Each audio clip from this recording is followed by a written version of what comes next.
I found Jana through Craigslist.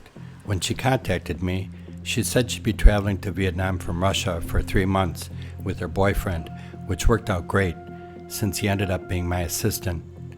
If you're at all familiar with my work, you know I've got a thing for alleyways. They've intrigued me ever since my first holiday here.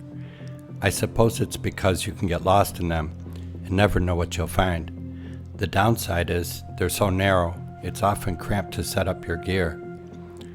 I've been using circular bicolor LED lights for a while now. They're incredibly convenient, but I'm keen on getting a couple of Fresnels so I can shape and control the light, something that's not really possible with my current setup. Of course, I'm also drawn to dilapidated buildings, particularly brightly colored ones with plenty of natural light. For the shots at this cafe, I used the planar 50mm f1.4, which has got beautiful rendering without entirely obliterating the background like an 85mm lens would do. One thing I realize I've got to do is make a conscious effort to grab some B-roll when going out on location. Before diving into how I grade, let's take a moment to talk about backing up your projects. For those who didn't catch my previous video, I can highly recommend Backups for Final Cut Pro, an app available in the Mac App Store that continuously saves your work to a separate drive if the files become corrupted, the drive crashes, or if you mess up and want to return to a previous edit. There's no longer any need to make snapshots in Final Cut.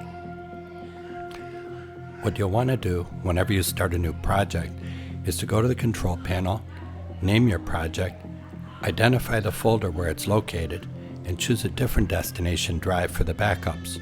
You'll then have to decide whether to back up just your events and projects or if you also want to back up your media.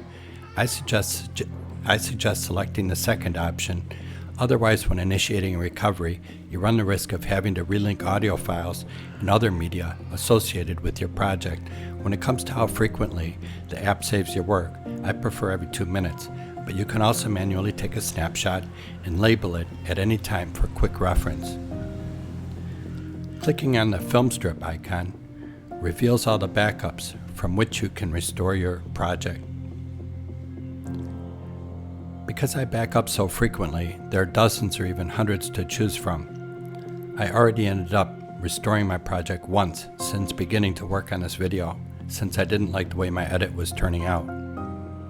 As you can see, the user interface is pretty intuitive, eliminating any guesswork, and because the library is located on an external drive, and Final Cut backs up to the Movies folder on my Mac, and Backups for Final Cut Pro is on yet another drive, I never need to worry about something happening to my work.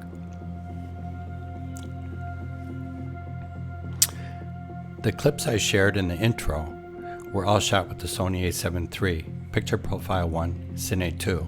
Here you can see what the clip looks like before color correction. I try to expose to a smidgen to the right, if at all possible. And now, this is without the LUT. Often, all that's needed is to drag down the shadows and midtones a touch and boost saturation, then use the vector scope to correct skin tones if necessary. Lately, I tend to prefer punchier colors. When that's done, I throw on a LUT. This one happens to be one of Paul Leeming's creative LUTs, Skin Rostock.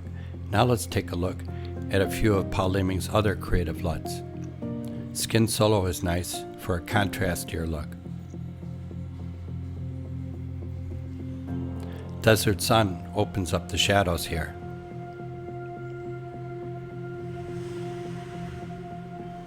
Basic contrast is self-explanatory.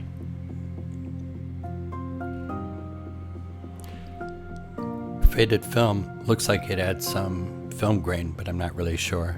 I haven't used it yet.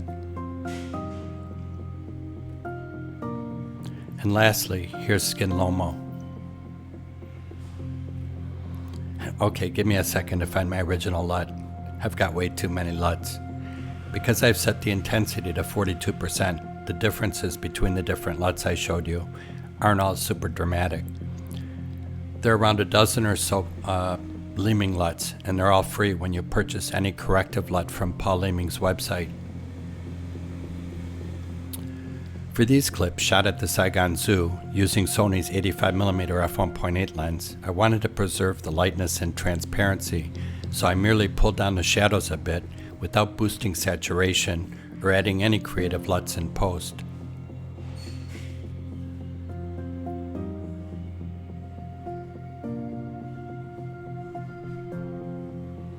Looking at the waveform monitor, you can see that the deepest shadows barely touch 0 IRE. One thing I appreciate about Sony is how well face tracking works in video. I don't think that as a single camera operator that I could ever pull focus manually while circling the subject like that, never mind shooting near wide open. And I'm eagerly anticipating real-time tracking and eye autofocus in video. As far as music goes, the Free Music Archive has over a dozen genres to choose from: blues, electronic, jazz, classical, experimental, country, soul, and a lot more.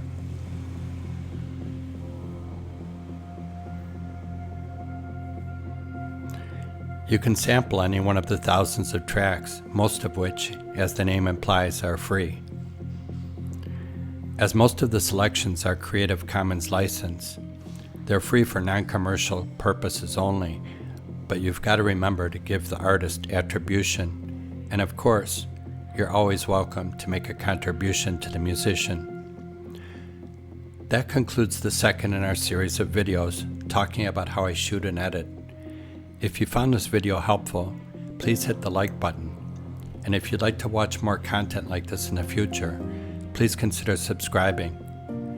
See you in the next episode.